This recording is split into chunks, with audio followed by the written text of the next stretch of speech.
Welcome to a special CESE video on the new What Works Best resources. My name's Sally Egan, CESE's Relieving Executive Director. I would like to acknowledge the traditional owners and the land in which we meet today here on Darug land at Parramatta. I pay my respects to elders past, present and emerging, and extend my respect to all Aboriginal colleagues watching today. In April this year, CESE released the What Works Best 2020 update, along with a new practical guide and resources.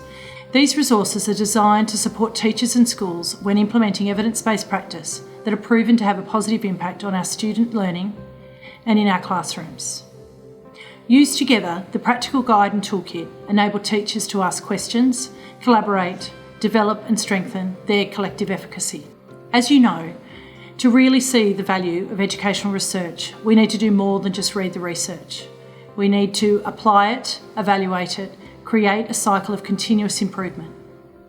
This ongoing improvement will impact every student in all our schools. You're about to hear from Coonabarabran High School Principal Mary Doolan and CESE's Rydr Tracy. They'll discuss how Coonabarabran effectively incorporated the original What Works Best themes through a year-long staff professional learning journey. I hope you enjoy hearing a real-life example of what works best in action, as I have. To help us think through how to operationalise that and what that actually means in practice, we've got the good fortune to be joined today by Mary Doolan, Principal of Coonabarabran High School. Hi, Mary, how are you going today? Oh, well, nice to be with you, Rydr. Could you please tell us just a little bit about Coonabarabran? Well, the town itself is a small township of about 3,000 and our school is 7 to 12. 385 students, about 42 teaching staff. We're the only high school in town, really strong community support and a very long established culture of high expectations. I think that an education at our school will serve you well into the next phase of your life. Excellent, and I appreciate the reference to what works best already. So my next question is around, how did you first come across the What Works Best document? Well, it grew out of some professional learning that myself and two fellow executives were doing in 2016 called the Secondary Learning Strategy. And as part of that, we were shown through the CESE site and looked at that what works best in terms of what gives the most impact. So we were looking through that CESE site, which led us to that document. So I guess to get to the punchline, in 2017, we agreed to carve out a professional learning space for our staff in cross-KLA groups to try and break down those faculty silos and to give time for those professional conversations that we want to have to lead to improved outcomes. And we had a focus in 2017, which was the secondary learning strategies, which were largely focused on literacy, numeracy and explicit approaches to teaching. And when I came back to the CESE site, which I'd been introduced to before at the PL, that document, What Works Best, just snapped out at me and thought this will directly align with where we want to keep going as a school. And we were quite relieved because we'd carved out the professional learning space, but we were sort of thinking, well, how can we make that, first rate for our staff in terms of PL? And there was this document that had put it all together. So we thought, great, we don't have to reinvent the wheel. Someone's done the thinking and looked at the data for us. So that's where it came from. And then we implemented that whole school in 2018. Right. And so with that implementation, how did teachers respond to that as being the focus? Well, a couple of things, I guess. What we learned from 2017 and implementing the secondary learning strategies is if you want something to work in a school, you've got to give it time, resources, and you've got to put it on the timetable. So firstly, you've got to create that space because teachers are busy. The other thing too is I think we played the smart game in terms of contextualising it for staff and why we were doing it. So it wasn't that, we don't do things well at Coonabarabran High School. I think we do, and I think staff take great pride in their work. But as professionals, you always want to try and do it better. And the What Works Best strategy aligns directly with why we're teachers. We want to get the best educational outcomes for our students. So it was a pretty easy sell to say, look, what we do things pretty well, but here's how we can improve them. And the other reason that I don't think it was hard to get staff buy-in, apart from the fact that it was, on the timetable, we had this learning time, is because with the What Works Best strategies, it didn't require staff to reprogram or redo their scope and sequences.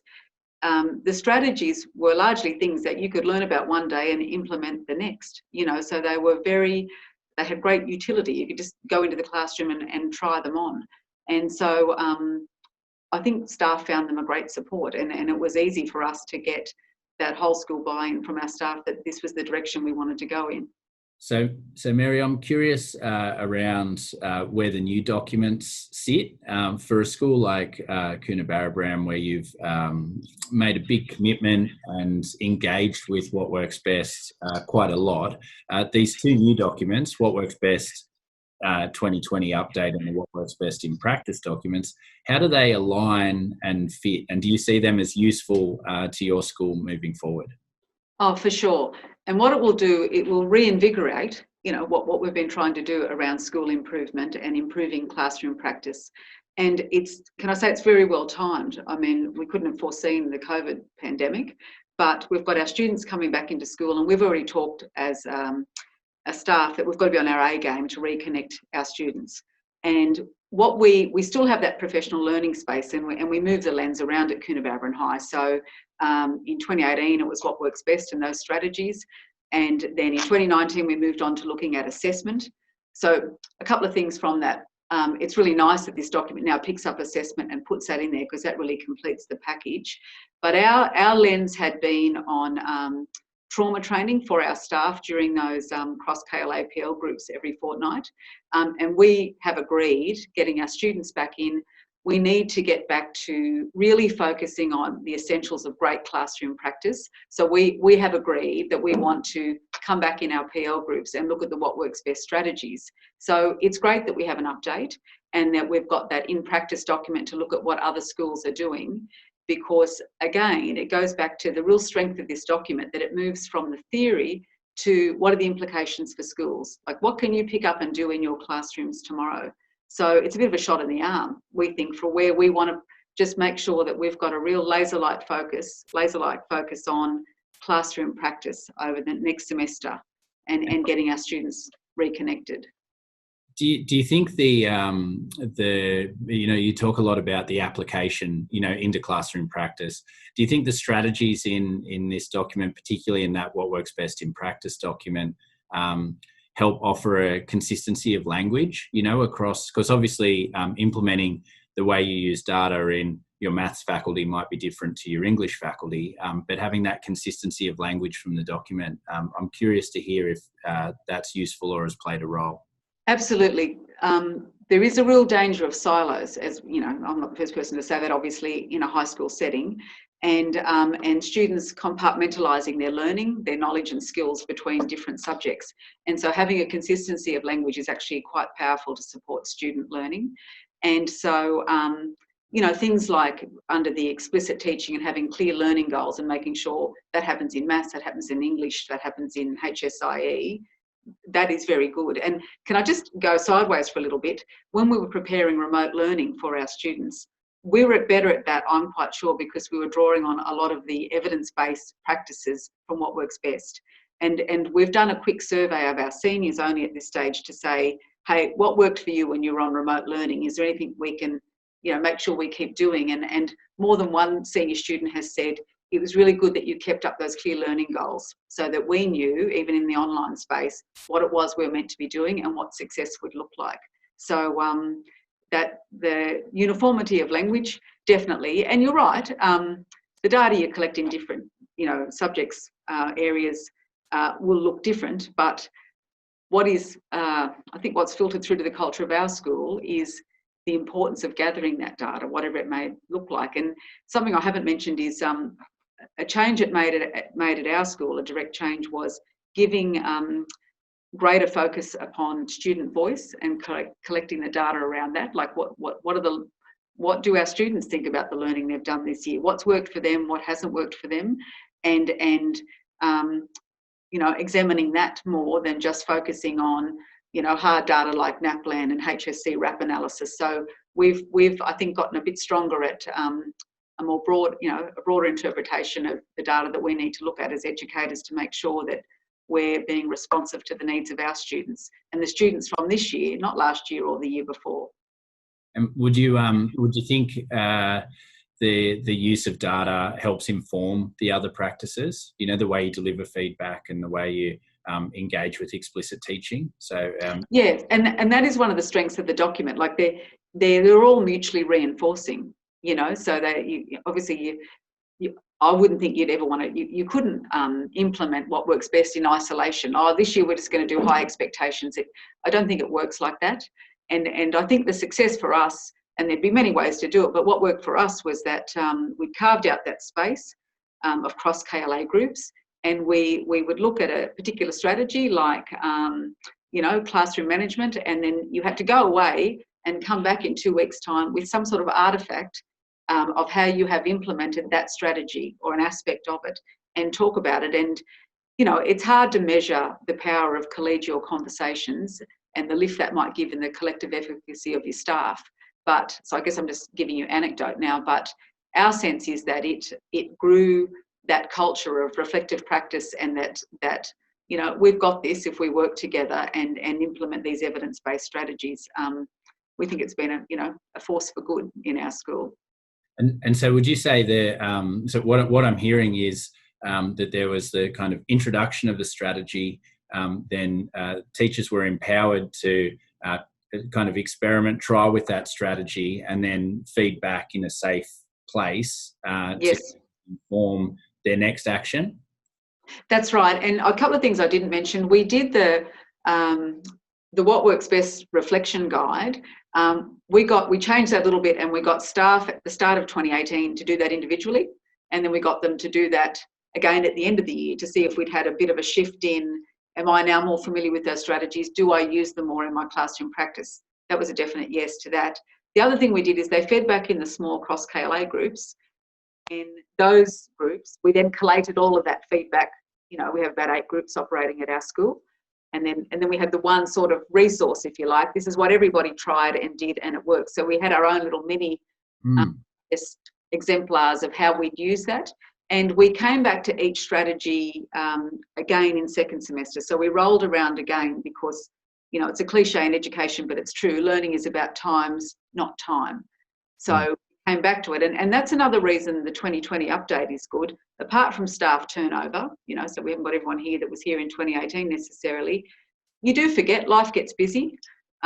It's good, to have another reminder to get that back and entrenched in your classroom practice. So it's good, I think, and timely. Yeah, excellent. I'm going to ask a question. One of the things that we kind of experience working with schools is often around time, and when you were talking through the aggregation of that data, I thought, well, I wonder what that means from a time perspective. If you had any tips or suggestions, or how that kind of was operationalised in a way that was manageable, given all the other priorities in schools that occur. Absolutely. I have to give a shout out to Cobar High School, and for this reason, that when we went off to professional learning, there was 3 exec in 2016 looking about how to improve things in our school. What do we do? Cobar High School was a bit further along the journey than us, and they were talking about these professional learning groups, and I'm sitting there as a deputy thinking, well, how do you get that done? But the thing is, our experience was, when we copied them, put it on the timetable, carve out the time. It becomes sacred then. If you, and obviously that means you've got to throw money at it, because, that's part of your staff's teaching load now. But we did that, and we think the benefits have been great, and staff really value that professional learning time. And also, I know myself, you go to professional learning and you learn great things and you have great intentions, but if you don't come back and implement that straight away, you've got all these wonderful notes you took, or maybe this is just me, it gets lost through the sands of time. Whereas with this in-house PL, what was great about it is, you could just walk in, you might be implementing it period 5 that day. It was, we found that very good, but, I'll have to be honest, we copied that from Cobar High School. Nothing wrong with good idea diffusion, that's for sure. So I just want to play back a summary of a few of the key things that I think I'm hearing from you. I'm hearing that the What Works Best strategies work best when, because they're interrelated, when done holistically. Yes. I'm hearing that whole school implementation has benefits for kind of collegiality and informed professional dialogue, offering some consistent language. I'm hearing lots of short, sharp cycles, learn something or engage with something, experiment with it, and come back and share in a safe place to inform next action. A bit of a formative implementation cycle there. Yes, and the artefact is really important. Right. I mean, we weren't naming and shaming people. If you didn't bring your what works best homework to the group, no one was saying, well, Rydr, there's a black mark against your name. But the culture became, people did come and they shared and we learned from each other. But I think the artefact was important. Whatever that was, a photo of your smartboard, a piece of student work, something to say, this is what I did. And I know on one level that looks a bit artificial, but I just think, that helped. Well, To be a basis for the feedback the next week. It's certainly consistent with the literature, and it becomes a data-informed dialogue, doesn't it? Where here's data to inform the anecdote that I'm telling. I've got or an artifact, and then I've got a story that sits under it. And most importantly, what I'm hearing is that from that conversation, that the information and dialogue is purposeful for what I'm going to do next, and it's just continuous improvement cycle. Yes, and can I say it has led to some pretty significant changes have grown from our focus on what works best. For example, in the wellbeing sphere, like I said, we thought we did things well at Coonabarabran High School. We're a caring school, but we thought maybe not systematic enough. And I'm not sure if I mentioned this earlier, but that's led us on the journey of becoming a PBL school. So it has actually significantly changed the landscape of our school in some respects. Fantastic. Mary, thank you so much for your time today. That's been really informative, and we're really grateful for your insight into Coonabarabran High School and what works best, and all the best in your future school improvement journey. Oh, thank you, and thank you for taking an interest in our school. Cheers. Okay.